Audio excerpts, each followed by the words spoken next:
just go ahead and get started. It really comes down to one big question.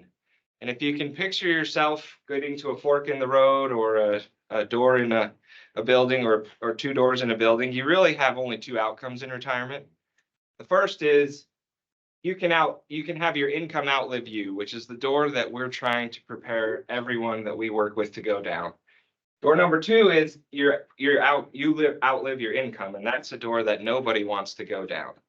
So you can think about this as having to move back in with children, being dependent on the government for your living, and really you can avoid this door by just preparing and doing the best you can while you're working and just having a good plan. And for this to happen, we really need our income to outlive us and to grow past the cost of living expenses. We've been through a really high inflationary year or year and a half, and we've all experienced that. And so if we have our income steady or fixed, it's not going to outlive us. And so we really need a dynamic source of income that will keep pace with inflation and allow us to do the things we want to do and preserve our purchasing power, our ability to buy things and to spend money in the ways that we want to spend money when we're no longer working. So this simple graph shows if the fixed income is steady, even if you start at a point where you have more fixed income than you need, even 50% more, if your cost of living keeps growing, it only takes 14 years for that 50% more income at the start to catch up, and for cost of living to catch up, and kind of that inflection point means that your dollars are no longer able to buy the things that you want to buy and the costs that you're incurring over lifetime. And this income idea, if you think about it, I mean, you hear lots of different ideas on retirement planning. You really, when you go to the supermarket, you can't spend your account statement. So it's fundamentally comes down to what's your retirement income.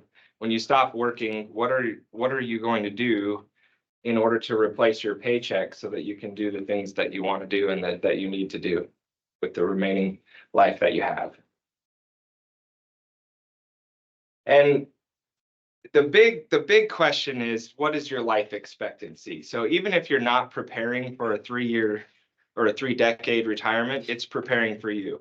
So the average American couple that has reached retirement age 60, 62 is there's 92% chance, or the average lives till 92, and that one of those members in the household lives till age 92. So this is a bell curve, which means there's people that die before that, and there's people that die after that. Notice those dots there towards the right of the bell curve. That's us. That's the people that are well educated, good health. They have access to good health care. They're not smoking. They're not drinking. That's a good representation of most of the people that we work with.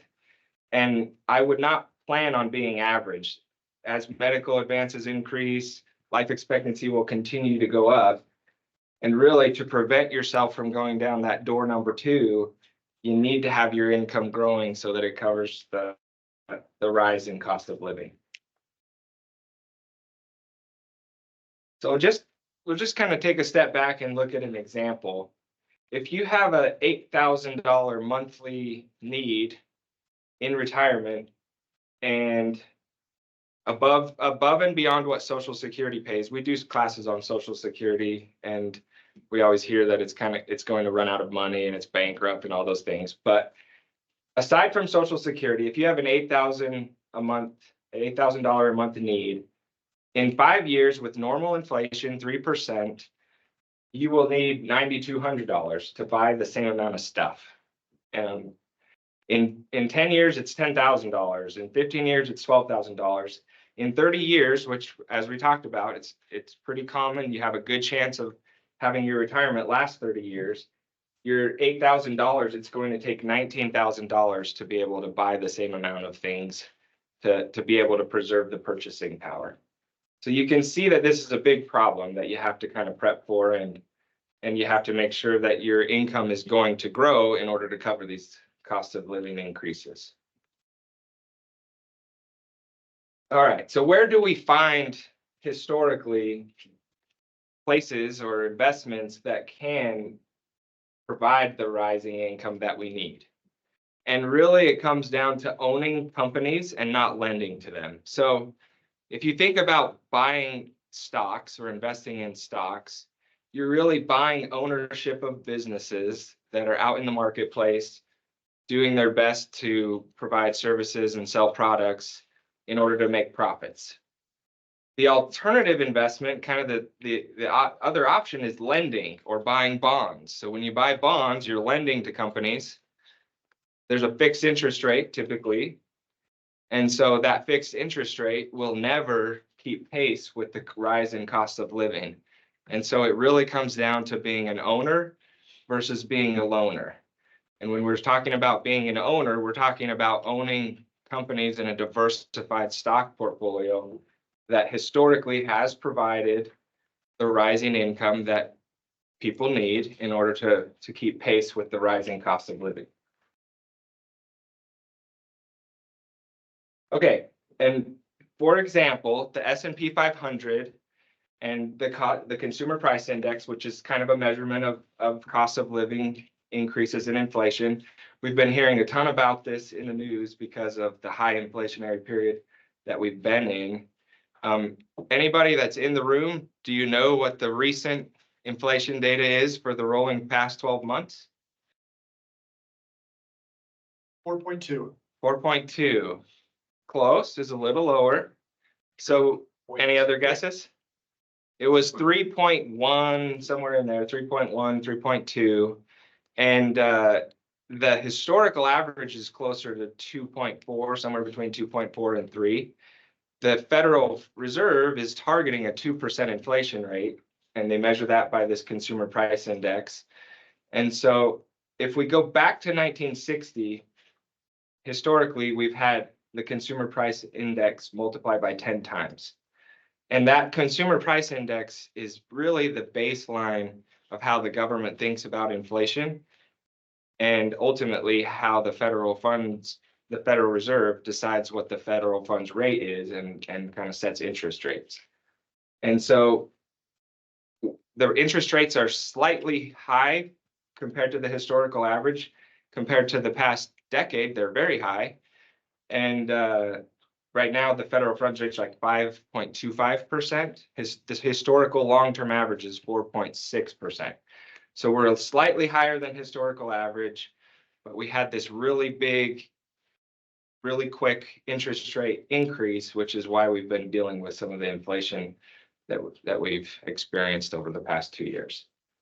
In contrast, dividends and the S&P 500 specifically, the dividend rate has doubled or has multiplied 35 times. So you can see, in order to solve that problem that we have of rising cost of living, we need to keep our income at least rising at the same rate. The S&P 500, because of dividends, can help us to get there. And I'm just using the S&P 500 as a proxy. When we invest client funds, we really use a diversified portfolio of global stocks. And not only has the S&P 500 paid dividends, and that dividend has more than kept pace with inflation, the S&P 500 is 82 times higher than it was in 1960. So you have dividend income and you have the equity prices or the value of the S&P 500 growing 82 times. So you have both things working for you. And I'm going to go back here because this Consumer Price Index idea, it's not a perfect proxy for interest rates on bonds, but bonds are going to reflect what the Consumer Price Index does. So we have higher interest rates on bonds right now, but those rates tend to just be pretty close to what inflation is, a little bit higher maybe. And so with bonds, you're never going to have enough income to keep pace with the rising cost of living. All right. So what do you do with all of this information? There was a study done several years ago, and the study's been redone and redone and redone over and over again. But basically what the study did was took a scenario of somebody retiring and they rolled it back to the history of the stock market, starting in like the 1920s. And they said, okay, what if we had somebody who retired with a good amount saved every single month from 1920 till now? And if we just go and we pick the absolute worst timing in the market of somebody to retire. So that's like they retire and the market drops in half, like 2008 or something. And so we picked the worst time that somebody could retire, and then we backed into, well, what was the withdrawal? What was the spending that we could take out of their retirement savings every year in order to keep pace with cost of living and make sure that they go down door number one, which is that their money outlives them. And when we picked the worst year, you could take out 4.5% of what you had saved so far and not risk running out of money, because that was the absolute worst time historically for someone to retire. As long as they didn't take out more than 4.5%, they still had money left over when they died. And they went down door number one. So if you need 150,000 of income, let's assume that you get, this is annually, let's assume that you get 50,000 from Social Security. And again, we know Social Security has its issues, but I'm counting on Congress and the American economy to figure out how to keep Social Security going. And so we need $100,000 above Social Security or after Social Security. And if we divide that by 4.5%, we would need to have $2.2 million saved at the time you retired. And this retirement number just gives you a ballpark on where you're at. In order to provide income for your retirement and not risk running out of money. If you do the math this way, it'll get you close to what you need to have saved. Nathan, I have a question. Yeah. Is that assuming today's dollars or future dollars? That's assuming at the time you retire, which is a really good question. So if you're younger, you kind of need to figure that out. But this is what we do every day with people. So really, when you're having these questions, come in and talk to one of our wealth advisors and we will help you calculate what your number is. We'll also look at where you are now, what you've saved, what you're currently planning on saving for the remaining working years you have. And then we will help you to build a plan to get you to the point where you're guaranteed or pretty much guaranteed to go down door number one, which is your money outlives you, you're happy, you're doing the things you want to do, your family probably gets some money left over. And it avoids you having to move into your adult children's home and not having money to do the things that you want to do. And most importantly, to take care of your basic living needs. All right. So this kind of goes in hand with the question we just had. So $100,000 in year one, that's assuming you retire right now. Because cost of living continues to increase. Just at a 3% inflation, in 5 years, it's really gonna be 112,000. But that study that was done that said at 4.5% was a safe withdrawal rate, you wouldn't just stop there, because on that graph I showed where the income was fixed and the cost of living was increasing, every year you'd be able to raise your withdrawal by the 3% increase in inflation, and still have pretty good confidence that you're going to go down door number one. So you can kind of see how all this works. Inflation is eating away our purchasing power every day of the year, all the time. And if we don't plan ahead, then we lose the ability to buy the things that we want to buy and spend the money in the ways that we want to spend it. So, all right. I'm gonna leave this presentation with kind of my life motto: optimism is the only realism. So if you pay attention to the news or listen to the radio or look online, you are going to be bombarded by fear. Articles talking about the world's ending, the government's in trillions of dollars in debt, Congress can't decide on anything, there's wars going on. You just name it. And right now we're dealing with all this stuff. If you go back and look at news articles, any point in time, It's always going to be the things that are bad. And optimism is the only realism. So just think about this. Thomas Babington Macaulay said in 1830, on what principle is it that when we see nothing but improvement behind us, we are to expect nothing but deterioration before us? Does this sound like what we hear on the news all the time? I mean, this is the news's motto. Whatever we can sell that scares people, that's what we're going to do. And just look at some of the things that we've accomplished since 1960. So 50 years ago, more than half of the people on Earth lived in extreme poverty, and the same percentage are illiterate. Today, it's only 10% in poverty and 15% that are illiterate. So we're made huge progress in just a little amount of time. You'll never see a headline that says 250,000 people got out of extreme poverty today. Every day that's happening. Or 300,000 people gained access to clean water for the first time. Look at life expectancy. Since 1900, life expectancy's doubled. That comes with its challenges, but really people are living a lot longer, more healthy, better lives.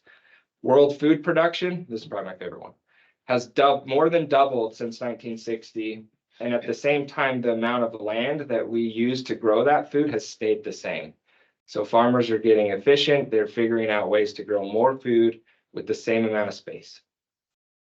I got life expectancy is doubled twice. Well, all of these are doubled. I am sorry. So, okay. Yeah, 5 people a second are being drawn up into the middle class.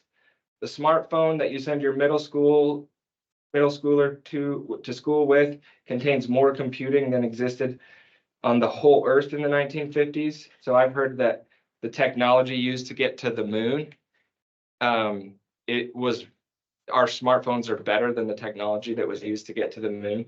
50 years ago, it was inevitable we were going to run out of oil. And now, after a half century of using oil, there's more oil than there was in 1970. And that's because we have efficient ways of getting oil out of the ground and finding it.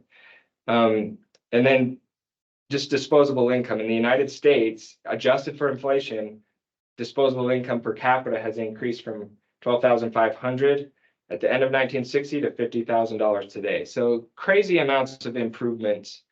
Sure, there's a lot of bad things happening in the world, and in America, Congress is spending too much money. We can't get anything figured out on how to move forward.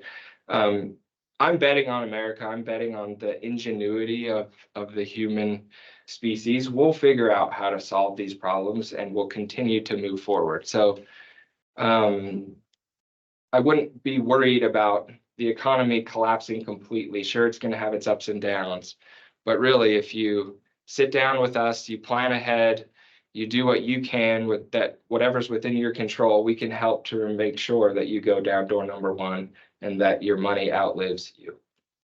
So the next steps, come in and sit down with us, talk to us. If you're already a client, reach out to your advisor, get on their calendar, and we will sit down and go through your unique situation. If you have questions and you're online, type those questions. We'll use the remaining time that we have to kind of answer questions about presentation, about finance, about the markets, about anything that's on your mind. I will be here to answer those, and thank you for participating. Clayton's also helped me put this presentation together. He's in the back here. Yeah, have a great day, and let's get into our Q&A section. Can you see questions if they type them in? Okay. Any questions from the room? And if people online want to unmute themselves and ask a question, you guys can do that as well, or you can type it in the chat. Okay.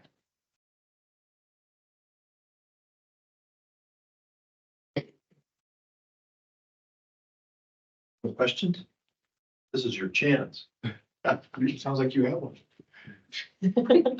Yeah, we know. I just, we get those questions often. They usually don't echo quite so bad. But we do get those questions often about Social Security. I don't know what it is, if it's just our nature or what. I really like those slides you were showing.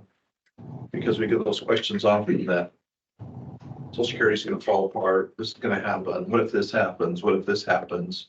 Yeah. And it is very interesting to see just what he says there, right? The future is progress. Yeah. Maybe not in every detail or in every thing out there, but you can see the progress happening throughout the world as it continues to grow. Economies continue to expand. New products are brought to the market, right? None of that is ending. It's just growing. Yeah, it's a good, Social Security is a hot topic. If we drill down to what's actually happening there, when Social Security was put into place, it was, the demographics were quite a bit different. We had a lot more workers paying into Social Security into the system than we had retirees, and we didn't have people living as long. So when they did retire, they didn't collect Social Security for as long as they do now. And our birth rates have slowed and our population's aged, and so we don't have as many workers helping to kind of fund the retirement of the people who've retired.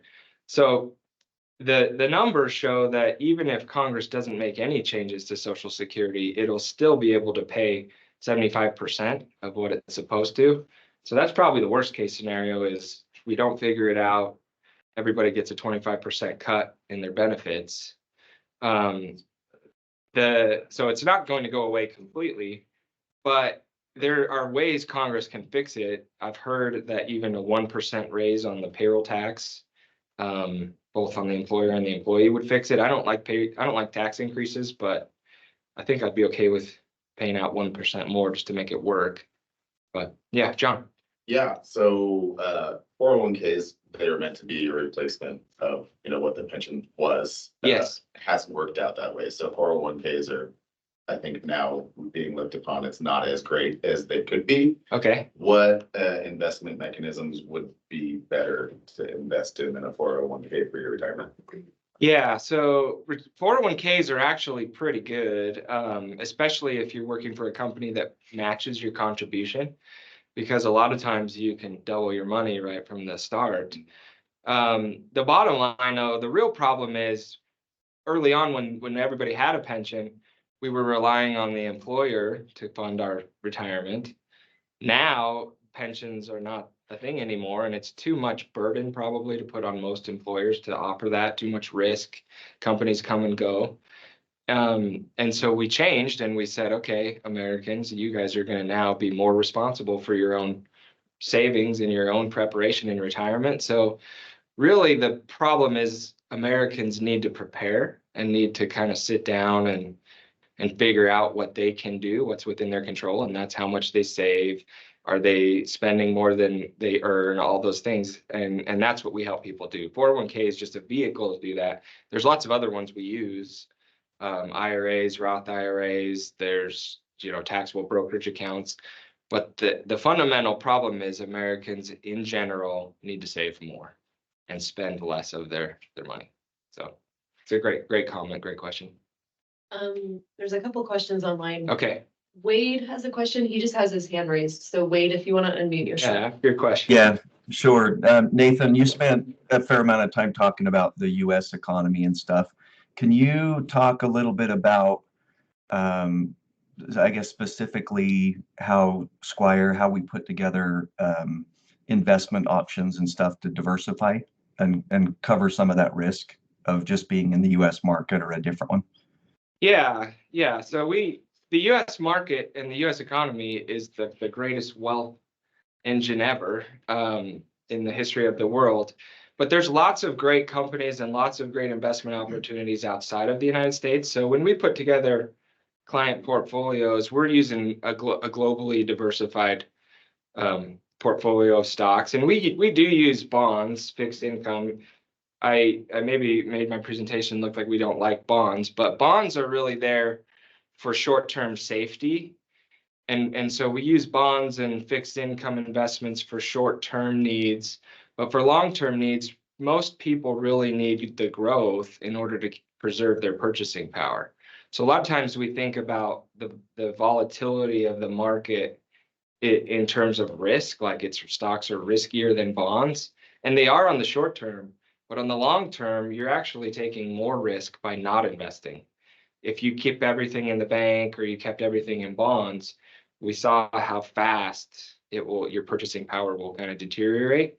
And so long-term, you're taking more risk by not investing in something that can grow, and stocks historically has been a really good place for that. So we use kind of a Nobel Prize winning approach, and probably not enough time to get into all the details of that, but we use what's worked historically, and it's based on academic research that we're continually analyzing to see, how is the world different, and does that change our investment strategy at all? So. Julie? You want Yeah. to unmute yourself? Yep, I'm unmuted. Nathan, my question would be for those of us who need to kind of reassess where we're currently at and figure out how much we need to be contributing to our 401k or other investments. Is there a calculator that we could use to figure that out, or what would you suggest? Yeah, I would suggest sitting down with me or one of our wealth planners. That calculator is called Clayton. Yes. So yeah, like we can walk you through it, but the problem with using just a standard calculator is everybody's life's different. Everybody has different unique aspects of their financial life. And so really you need a good advisor to sit down with and help you talk about what's important to you, where are you at, what do you have access to, what can you do, and we can help you build a plan and at least give you some tips on how to figure that out for you individually. To add to that, Thank Nathan, you. we do have software that we can get you access to that allows you to input some of that information, which is what we use for a lot of our clients. There's a client portal side of it, and so there is a way to play around with some planning software, and you could mess around with numbers, and that's part of what we would be able to help with. Is we could get you access to that. We could even walk through it and do some of the stuff. I've done it for a number of Squire employees and just shown them what their retirement numbers look like and how they're progressing along that path kind of thing. Yeah. Yep. All right. So maybe kind of counter to that, do you have like a general savings rate recommendation, and does that change over age, over time? Yeah, so we do. So for retirement, typically we want you to be saving 10 to 15% of your income. If people do that consistently for a lot of years while they're working, they will be in a really good spot, like we talked about here. There's different circumstances, so that's kind of just a rule of thumb. The interesting thing though is time. When you're young, time is on your side. As you get closer to retirement, it becomes more difficult to get to where you need to go if you haven't prepared early. So it's never too late, but the sooner you get in and talk to one of us and figure out what you need to be saving, the better, because the longer you have for your dollars to kind of grow on their own and compound, the better off you'll be. And that savings rate might be lower if you start earlier. Yeah, good question. And if you don't if you wait till you're 50, 60, those are hard conversations that we have to have sometimes with people. You got to save a lot and or work a lot more than maybe you wanted to. Oh. Yep, good. All right, any others? Yeah, Bryce has a question. Okay. Yeah, I got a few questions for you, Nate. First of all, I want to meet with somebody. So should I just reach out to you personally, or how do I get that started? Yeah, me or Clayton probably. Or pick your favorite wealth advisor at Squire. Any of us would be happy to meet with you. Oh, yeah, now you're putting me on the spot. Okay. So then a couple other questions. One is, my wife has stock options through her employer that she's not fully vested in. Yeah. And I'm a little embarrassed to admit this, but when I look at her statements, I don't fully understand what the value of her stock options is. So I'm curious, is that something wealth can help me with? Yes, yeah. And don't feel bad. Stock options are complicated and confusing. So yeah, it's just the way they are. Yeah, we can help you with all of that. Yeah. Okay, great. I'll reach out to you. Thanks, Nate. Mm-hmm.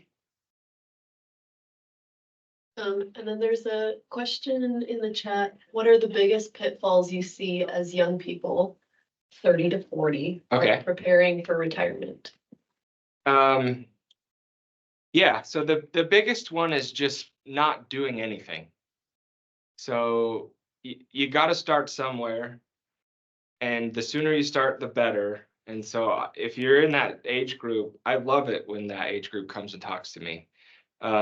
Sure, I work with the people that are transitioning into retirement, and I like working with that group too. But the sooner I can get somebody on a plan and, get them working towards their goal, it's a lot easier for them. And I can educate them, and your life's just going to be a lot better, and you're going to have a lot more flexibility. So the biggest pitfall is probably just not doing anything.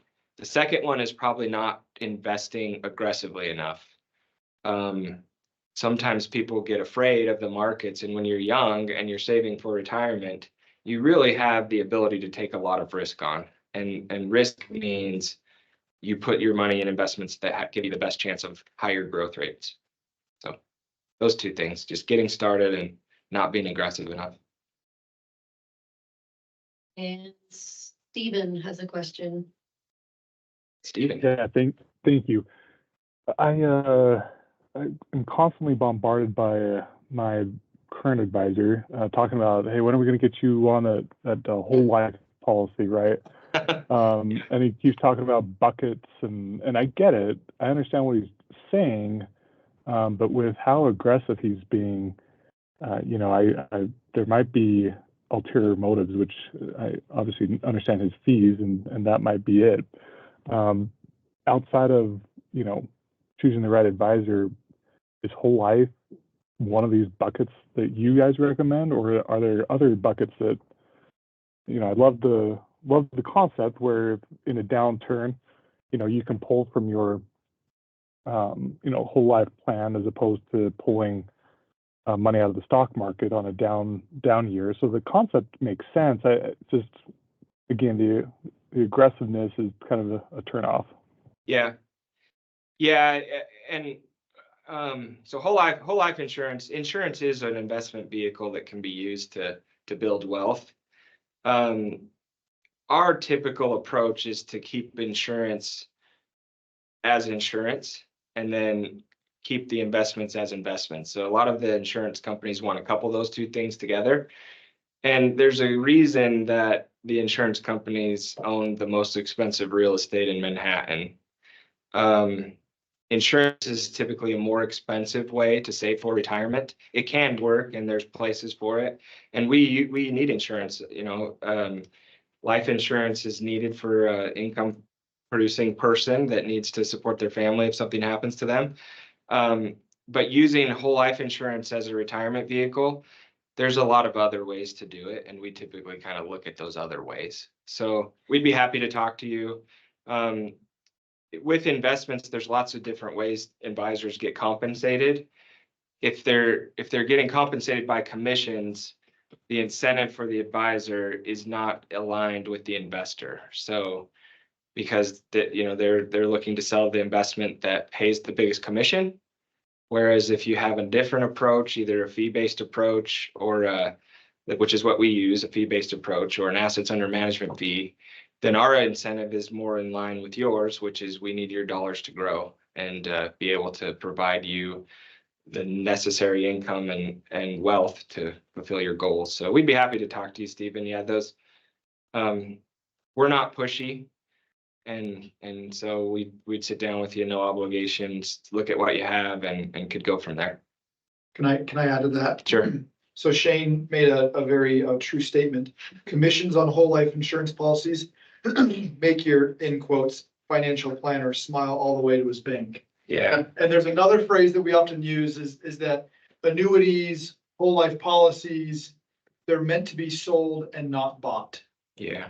Right? So that they pad the pockets, the people selling them, because the commissions are high.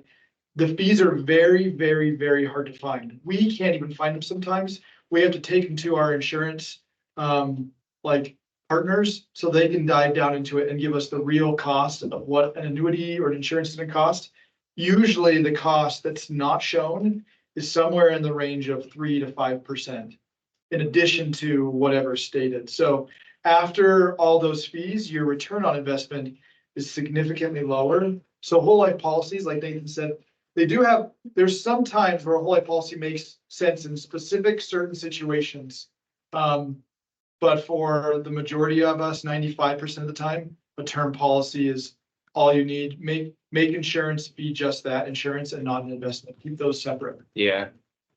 Yeah, and I mean, we don't know this, we don't know the circumstances, so your advisor may be looking out for you.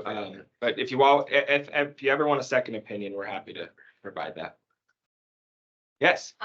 So I have a 401k Uh-huh. and I've been debating like making it a Roth. So what would be like, will be best, 401k or Roth? Yeah, so that's an individual choice based on tax circumstances.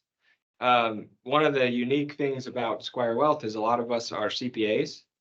And the ones who aren't CPAs have a really good in-depth knowledge of tax laws and things like that. So it's really individual. We probably need to sit down with you and decide. But the basic concept is, what's your tax rate now versus what do you think it's going to be in retirement? If it's the same, you really, it doesn't matter which one you use. If your tax rate's going to be higher in retirement or higher later, then a Roth makes sense. If your tax rate's going to be lower in retirement, which it often is for people, then a traditional makes sense because you get a tax deduction at a higher rate and you'll pay taxes later on a lower rate. So good question. Okay. A lot of tax advantaged retirement accounts require you to be 59 and a half years old before you can withdraw earnings. How do you go about things if you end up retiring before the age of 59 and a half? Yeah, so great question. There are other options. So a taxable brokerage account, and this is for the people that want to retire early. So you may have heard about the FIRE movement, like financial independence, retire early. There are ways to do that, and we help people retire early all the time. But you do need to kind of prep for it because of those tax advantage account age restrictions. So taxable brokerage account's a good place to start, and we can help you set one of those up and build that into your plan too, if retiring early is for you. The other cool thing is there's a rule in most retirement plans called the rule of 55.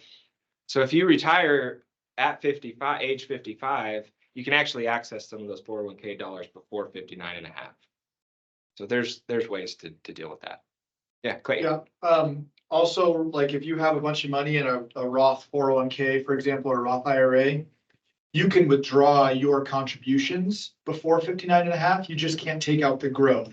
So say over the course of your career, you put $200,000 into Roth, now it's worth $600,000, and you retire at 55 for those 4 years, you can pull that 200,000 from the Roth IRA until you reach 59 and a half, and then you can pull the growth out. So that's depending on how early you retire.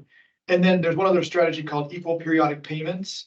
So in an IRA or 401k, typically when you retire, you roll your 401k into an IRA.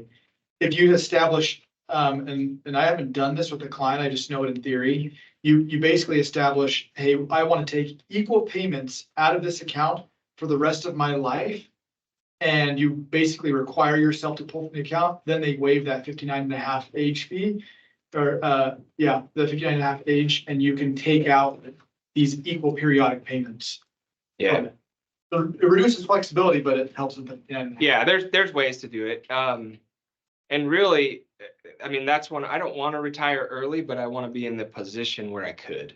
And so if that's your goal, or if you do want to retire early, then you can do it. You just got to plan ahead, and you got to start early, and you got to use the right vehicles, which we can help you figure out. So. There's another question online. Bryce, you want to come on? Yeah, another question. I know we're talking about retirement really quick. I was curious about like education savings. I see the ads for my 529. I'm just curious if you guys have opinions on that, or what are good vehicles for education savings? That one's a really good one, and Utah's plan is one of the best in the country. First, I would say make sure that your own financial goals as parents are on track to be accomplished, because you don't want to be saving for the kids' education if your own house is not in order, so to speak. So there's a priority there, but we use 529 savings all the time. We help clients with education planning. So yeah, it's a really good way. We've got tools that we can use to figure out, well, how much are you going to need to save? And one of the challenges is tuition costs are raising probably more than the 3%, not probably are. And so we have tools that can help kind of estimate what do we think you're going to need and what do you need to save like monthly or yearly to get there. And the 529 plan is really, really good. And there's a new law that was passed that lets you roll the unused funds into a Roth IRA. There's some caveats and stipulations, but kind of made them a little bit more attractive than they were before. So yeah, good question, Bryce. Thanks.